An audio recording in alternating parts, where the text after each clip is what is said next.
Rievaulx Abbey is called the greatest Cistercian house in England, home to the most exceptional abbot the medieval world had ever known. But its memory didn't disappear with the medieval world it knew.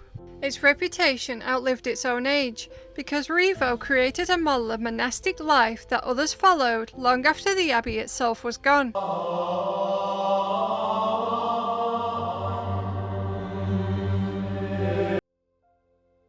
The birth of Rievaulx began with a local Norman nobleman, Walter Lesbec.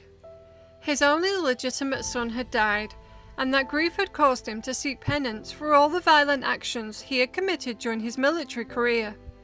A nobleman like Walter would have had contact with someone of Bernard's spiritual influence, and as abbot, Bernard would have wanted the Cistercian order to expand into England.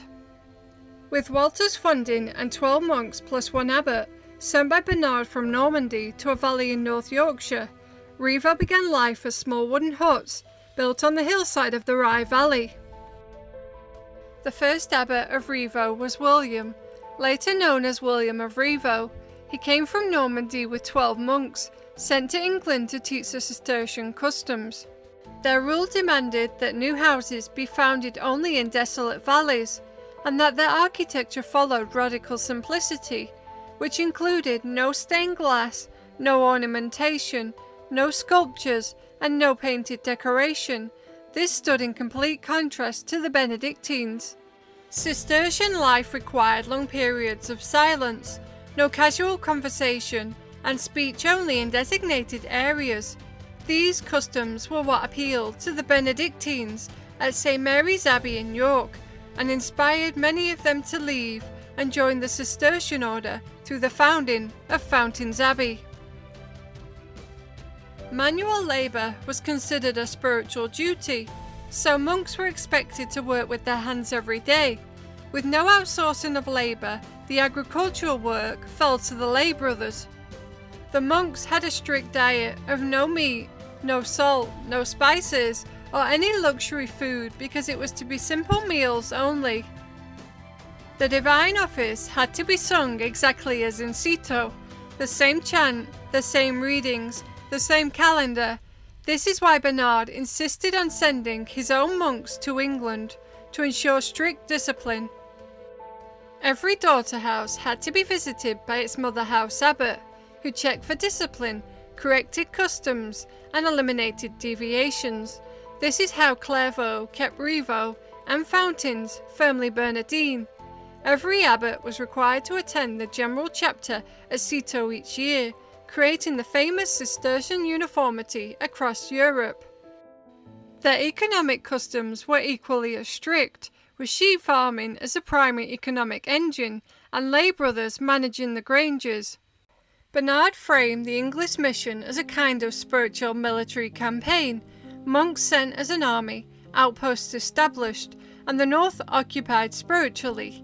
This mindset shaped the customs they taught of withdrawal, purity, discipline, and silence. The first building work began quickly. Temporary wooden huts rose almost at once, with an oratory established before anything else so that the office could be carried out without interruption. The lay brothers slowly arrived and the land began to take shape. Stone was quarried, wood was felled. The River Rye was diverted multiple times to create enough flat land to map out where the stone structures of the abbey were going to be. The lay brothers' quarters were built first, since they formed the economic backbone of the community. Their refectory, dormitory, workshops and storerooms were raised early to support the long hours of manual labour. The monks' side followed this, and last came the stone church, not because devotion was secondary, but because its construction demanded wealth, skilled masons, and time.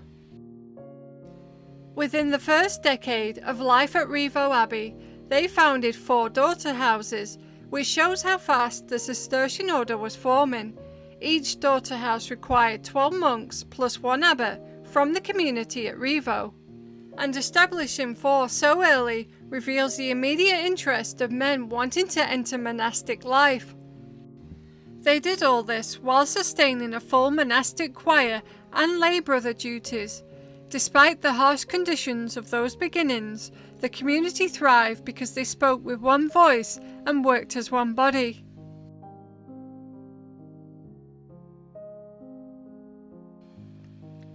Just over 2 years after the first monks settled in the valley, a young man of 23 passed through the Rye. For almost a decade he had served as a steward in the household of King David I of Scotland. Alred grew up in Hexham, where his father was a priest, but church law meant he couldn't follow the same path, so instead he chose a life of service in the king's court. He became a trusted member of David's household, trusted enough to carry messages on diplomatic missions, and it was on one of these journeys that something very human happened. He noticed the monks and what they were trying to build, and it struck him, the silence, the order, the rhythm of monastic life, the contrast with the noise of the court, and the quiet sense of purpose the monks carried. Alred wasn't seeking a monastery, and he wasn't running from anything. He was simply travelling, doing his duty in the king's service, carrying messages, negotiating, moving through the world of politics and power when he passed through this valley. It shows that Alred didn't join Rievaulx out of desperation or failure. He joined because he saw something true. He saw men living in alignment with the inner world he already felt growing inside of him.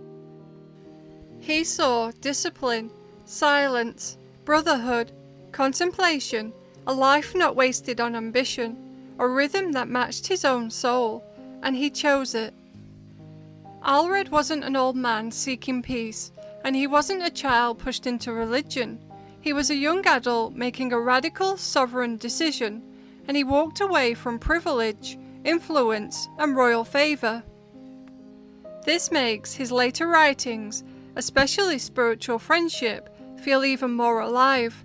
He wasn't writing as someone who had never known the world. He was writing as someone who had seen it, rejected it, and transcended it.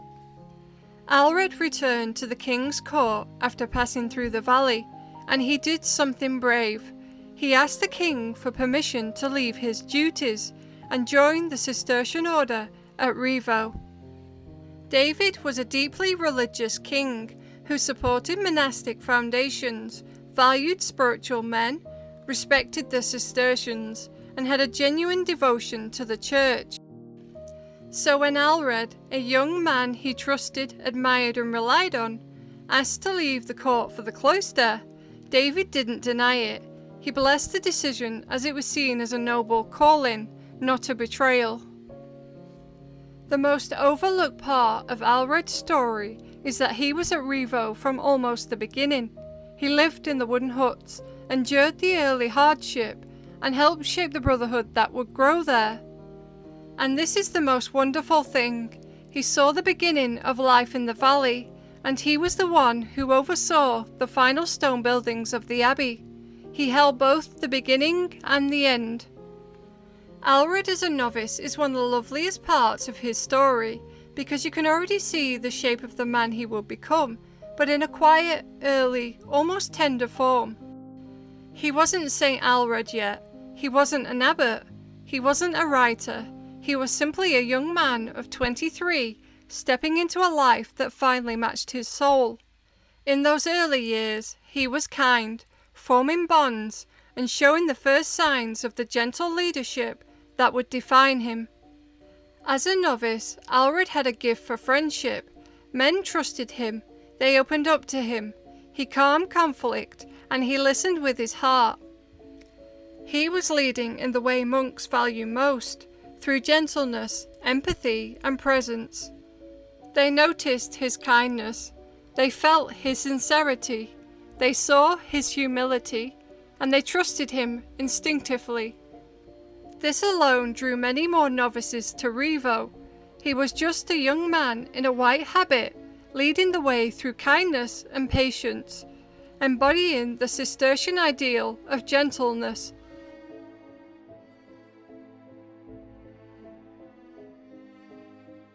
In 1138, Alred was already a professed monk, meaning he had taken his solemn vows. Walter le Spec, the great nobleman who founded Rievaulx, decided to give up his castle at Helmsley and retire into monastic life. Alred, already a respected monk by this point, was sent to oversee the formal handover of the castle at the Scottish border. The exchange was simply the legal process of Walter surrendering his fortress to the crown. And Alred was chosen because he had diplomatic experience, court training, and knew King David I.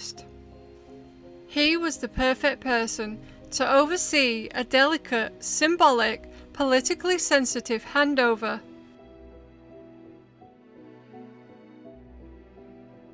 In 1142, Alred travelled to Rome. It was political, ecclesiastical, and deeply tied to his growing reputation. He was sent as part of a delegation dealing with church disputes, monastic legal matters, appeals to the papal court, and issues involving the Cistercian order and English ecclesiastical politics. This journey shows how valuable he had already become, even before he was abbot. When Alred returned from Rome, the community at Rievaulx had already recognized something in him, that quiet gravity he carried, that ability to make men feel safe, understood, and spiritually anchored. So when he came back, they didn't send him to manual labor or simple duties. They made him novice master. This meant he was responsible for the spiritual formation of every new monk. He shaped the emotional and communal tone of the abbey, guided men through the hardest transition of their lives, and taught them how to live the Cistercian rhythm.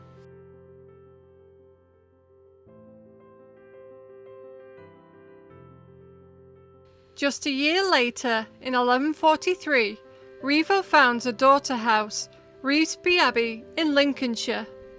The founding group followed the classic Cistercian pattern of 12 monks and 1 abbot. This time, Alred was the 13th man, the abbot, chosen to lead the 12 monks who would establish the new monastery. He entered Rievaulx in 1134, and by 1143 he was already trusted enough to lead a new abbey. That's 9 years from novice to founding abbot. Alred experienced the raw, early wooden hut hardship at Rievaulx, and then, years later, the raw, early wooden hut hardship at Rievaulx. He experienced the beginning twice.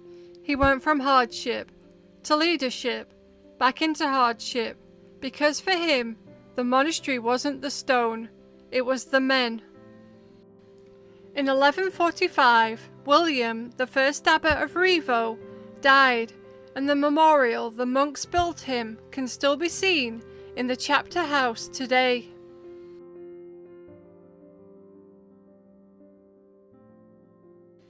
The next abbot was Maurice. He was a senior monk, well respected, and the kind of leader that can hold the abbey together during his 2-year reign. In 1147, Maurice dies, and Rievaulx calls Alred home. The monks suddenly faced a moment of uncertainty. Their abbot was gone, their community was large and growing. They needed someone gentle, wise, and emotionally steady, and they needed a father, not a ruler, and they knew exactly who that was: Alred. Even though he was away at Rievaulx, founding and leading a daughter house, the monks of Rievaulx wanted him back. They asked for him, and they called him home. This wasn't politics, this wasn't hierarchy, this wasn't ambition, it was love. Alred didn't return to Rievaulx as a triumphant founder, he returned as a father coming home. He walked back into the valley he had first entered as a young novice in 1134, the valley where he had lived in wooden huts, where he had formed friendships, and where he had grown into himself. Now he had come back to lead it. When Alred becomes abbot, Rievaulx enters its great building phase. Up until this point, abbots William and Maurice had built some stone structures. but the church had not yet been finished. The huge soaring church, the one with the long nave and the beautiful arches, was complete during Aelred's abbacy. The cloister buildings, the chapter house, warming room, dormitory ranges, refectory and infirmary were expanded or finished under his leadership. Rievaulx became the emotional centre of English Cistercian life.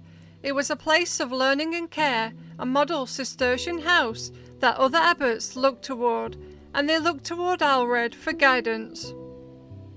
This was Rievaulx's golden age, when it reached its peak of around 500 lay brothers and 140 choir monks. It was during this height that Aelred wrote his major works, Spiritual Friendship, The Mirror of Charity, and his sermons.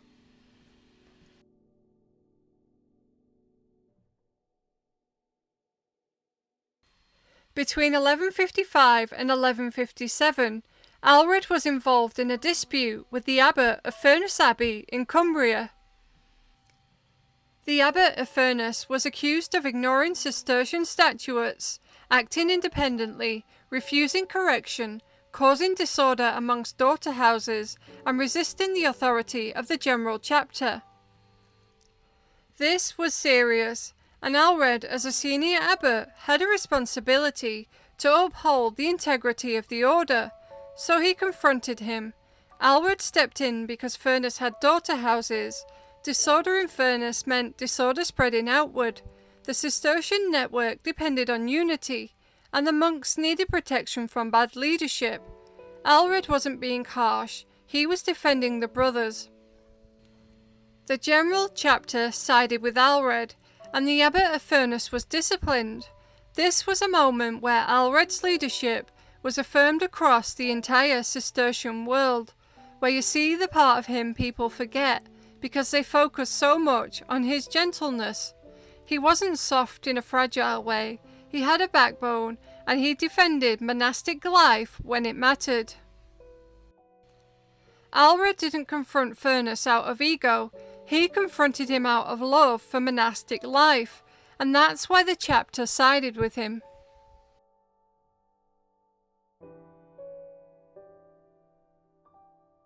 During his reign as abbot, Aelred was deeply involved in political affairs, diplomacy, and travelling to care for Rievaulx's daughter houses. Each year he also travelled to the annual general chapter of the order at Citeaux in France.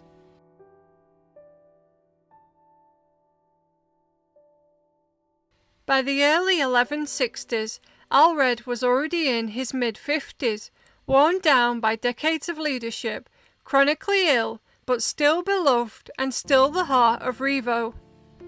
His illness was long-term and painful, and most historians believe it was a form of chronic kidney disease, possibly with stones or infection. He was so loved that 4 monks would each hold one corner of a sheet and carry him to the latrine. He had constant pain, difficulty walking, swelling, exhaustion, bouts of fever, and weakness in his limbs. This wasn't a sudden decline, it was a slow, grinding suffering that lasted years. And yet, he kept leading his monks. Eventually, his pain became so severe that he could no longer live in the abbot's lodgings. He had to move into the infirmary, the place where sick monks were cared for. This wasn't a retreat, it wasn't a withdrawal, it wasn't a loss of authority, because the monks came to him. They sat with him, they listened to him, they asked for his advice, they sought his comfort, and they loved him. The infirmary became the emotional centre of Rievaulx. Medieval accounts describe nights where he couldn't sleep, days where he could barely stand, episodes of agony, long periods of weakness, difficulty eating, difficulty moving, constant discomfort, but they also describe something else. He never became bitter. He never lashed out, he never withdrew emotionally, he never stopped caring for others. His monks wrote that he endured pain with patience, gentleness, humour, gratitude and love. They said his suffering made him more tender, not less. In the infirmary, he continued spiritual direction. He comforted monks who were anxious or grieving. He blessed novices. He wrote letters. He dictated spiritual works. He prayed with the brothers. He listened to their worries. He encouraged them, and he held the community together from his bed. The monks adored him. They didn't see a sick man. They saw their father.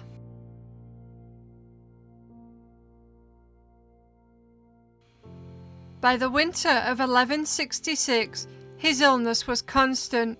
The monks wrote that even in agony, his face softened when they entered the room.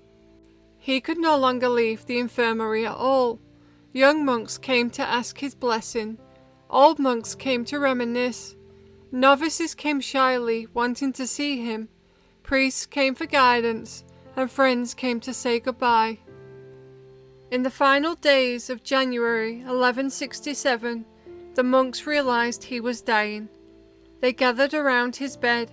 They prayed. They sang. They held his hands. They whispered comfort. They cried quietly. They stayed with him through the night. Aelred died on the 12th of January 1167. The monks washed his body with tenderness. They wrapped him in the monastic habit. They carried him to the church he had helped complete. They buried him in the valley he had loved since he was a young novice, and then they wept. Not because he was gone, but because he had been theirs. Aelred's ending is not tragic, it's beautiful. He suffered, yes, but he suffered surrounded by love, and he was loved because he loved, and that love held him all the way to the end. Aelred remains underneath the chapter house to this day.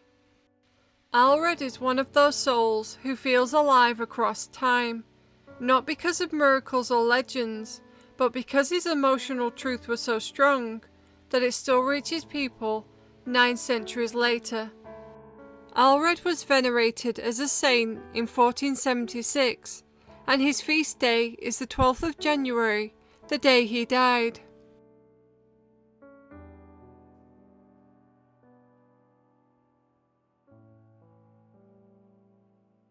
When Aelred died, Rievaulx did not simply lose an abbot, it lost the heart of its own voice. The monks entered a long season of mourning, moving through their days with a quiet heaviness. Walton of Wharton succeeded him, a good man, steady and capable, but he was not Aelred. He could guide the community, but he could not replace the spiritual clarity that had shaped them for decades. Yet under Walton's care, the abbey continued to shine. For 30 more years, Rievaulx held its golden glow, the valley still humming with prayer, labour, and the memory of Aelred's gentleness. But time was turning, and as the century shifted, small signs began to show that Aelred's golden age was coming to an end. Beyond the cloister, the world was changing. For generations, Rievaulx had relied on its lay brothers, nearly 500 men who tended the granges, worked the flocks, and kept the abbey's vassal economy alive. Their labour was the backbone of Cistercian prosperity. But by the late 12th century, men no longer sought the lay brothers' life. Outside work offered wages, independence, and freedom from monastic discipline. The monastery could no longer draw the numbers it once had. The impact was immediate and severe. The granges still needed tending, the sheep still needed shearing, the wool still needed preparing, but the hands that once did this work were gone. Rievaulx was forced to hire labourers from outside the order, paying wages for tasks that had once been done in devotion. Profits shrank, costs rose. The monks worked harder to maintain the same income, straining to keep the great machine of the abbey running. The golden age was now a vanishing sunset, and its foundations were beginning to shift. By 1230, the lay brother system at Rievaulx had collapsed completely. This was only a century after the abbey was founded. With no lay brothers left, the abbey had to rely on hired labour, and rising costs pushed them into debt. It was the first time in Rievaulx's history that productivity had dropped, and they began losing money quickly. Over the next few decades, the debt increased. They failed to meet obligations, rents were paid late, and the abbey started to appear financially unstable.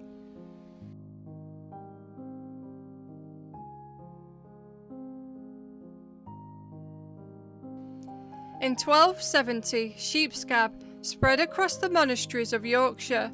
Rievaulx, Rievaulx, Fountains, Byland and Kirkstall all saw their flocks infected. For Rievaulx, this was another major blow at a time where the abbey was already struggling. The disease killed large numbers of sheep, and the loss of wool production pushed them further into debt. Wool had been their main source of income for over a century, and without it, the abbey's finances weakened even more. Over the next 100 years, the impact of sheep scab continued to show. Income fell, debts increased, and Rievaulx's reputation as a stable and productive monastery began to decline.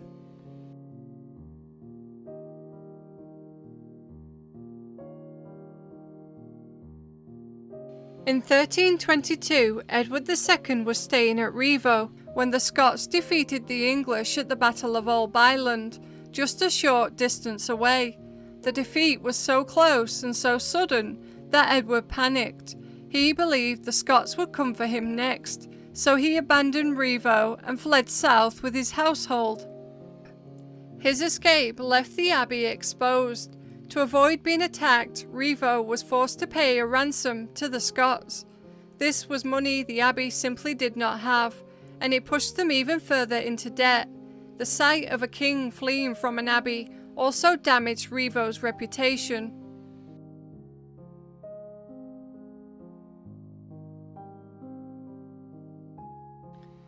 By 1349, a dark cloud was hanging over the communities of Yorkshire.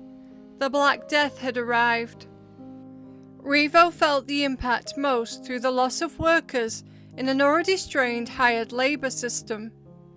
The few lay brothers who remained, the shepherds who tended the flocks, the men who worked the iron at the smelting sites, and the workers who carried out the daily tasks around the abbey, were suddenly gone.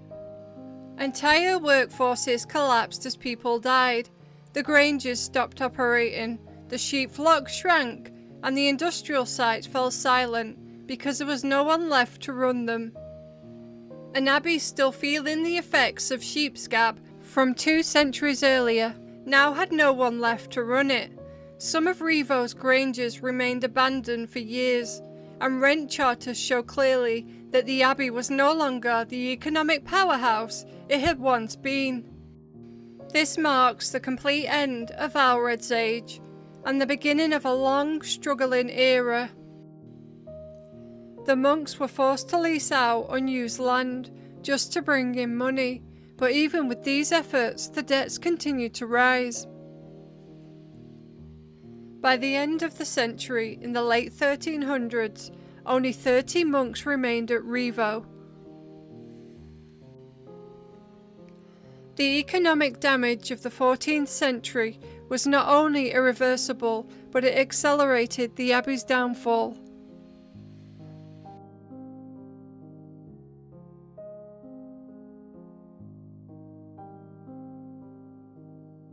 The Peasants' Revolt of 1381 affected the villages that paid rent to the monasteries, and Rievaulx's rent collected became unstable.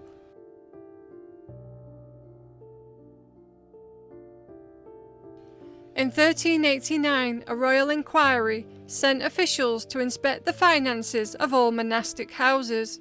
They wanted to know which communities were struggling, which were in debt, and which were being mismanaged. Rievaulx appeared on the list because its income had dropped sharply.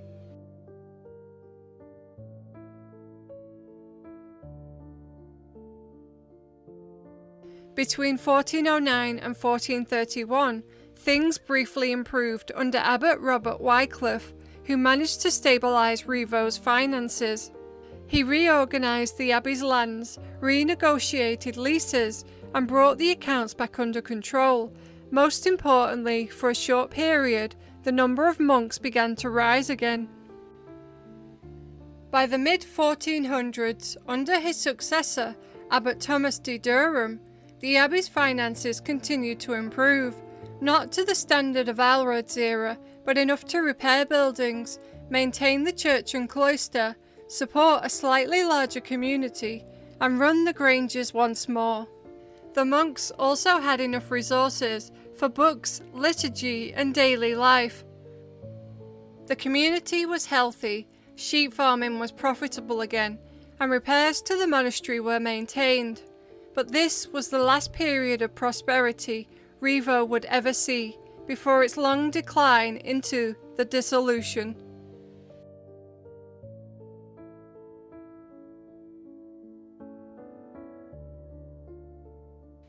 Towards the late 15th century, the number of monks began to shrink again, only this time it was because monastic life no longer appealed to men.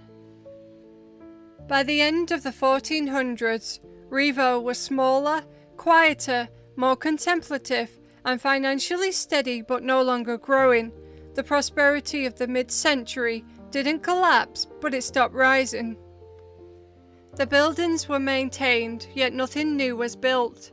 The last few abbots were simply caretakers of what remained.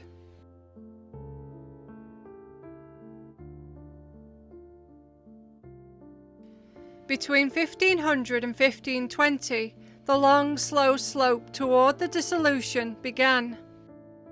Income started to drop again, debts began to rise, fewer novices joined, and the community became older and smaller.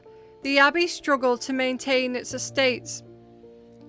Monastic life was becoming outdated, towns were growing, and people no longer looked toward the small rural communities around monasteries.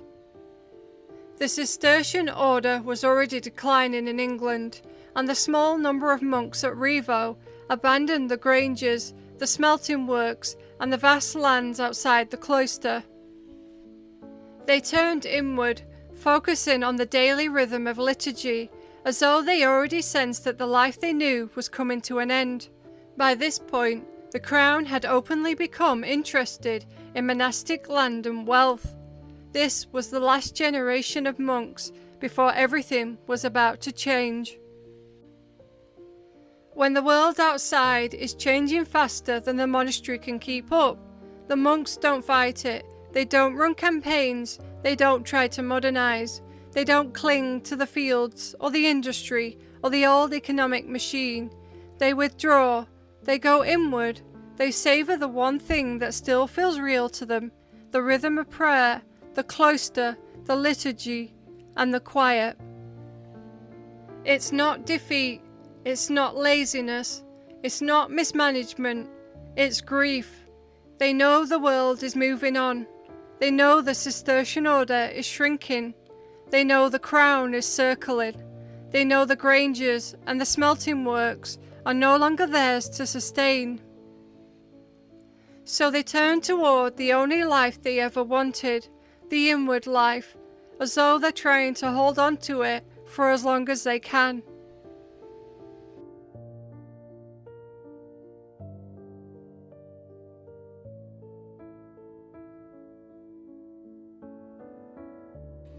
In 1535, Henry VIII ordered a valuation of every monastery in the kingdom.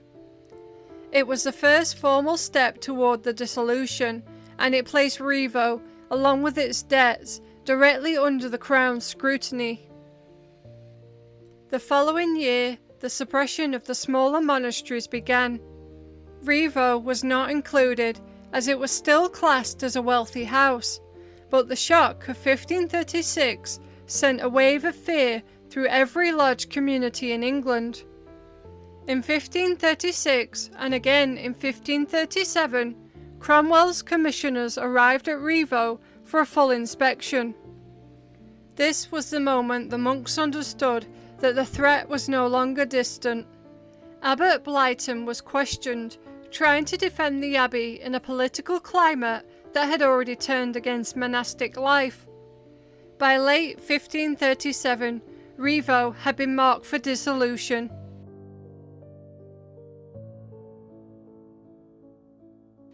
The crown was preparing to seize the estate, and the monks had no means to resist. In 1538, the commissioners returned to take the abbey. Abbot Blyton surrendered it, and the community were dismissed. Each monk received clothing and a small pension, and they were ordered to leave.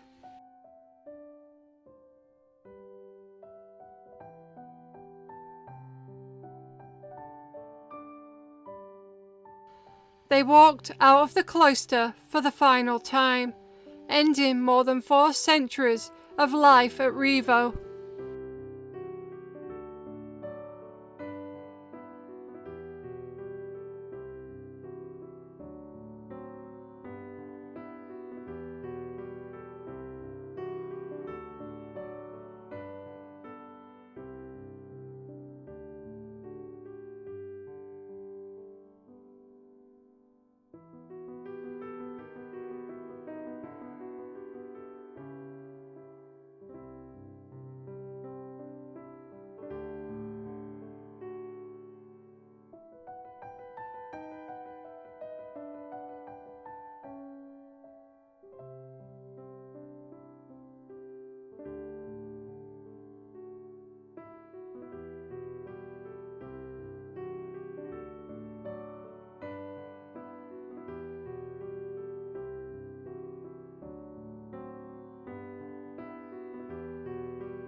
At Rievaulx itself, the lead was stripped from the roof, the bells were taken down, and every piece of valuable metal was carted away.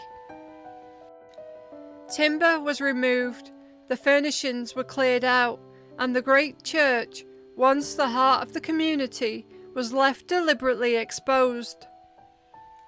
Its collapse in the centuries that followed wasn't an accident. It was the direct result of the roof being dismantled after the dissolution.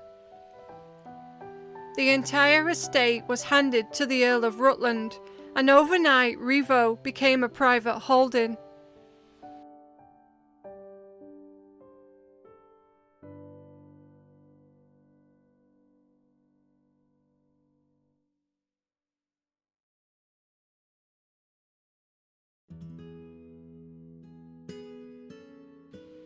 The abbey land stayed in the family for generations, right up until 1917, when the 9th Duke of Rutland sold the ruins, the surrounding land, and the estate's remaining holdings.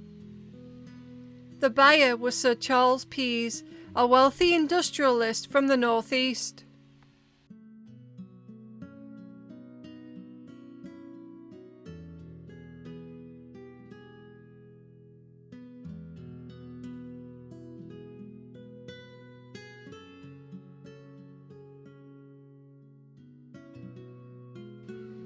In 1919, Pease made a decision that changed Rievaulx's future. He gave the abbey to the nation, transferring the ruins to the Office of Works, the organisation that would eventually become English Heritage.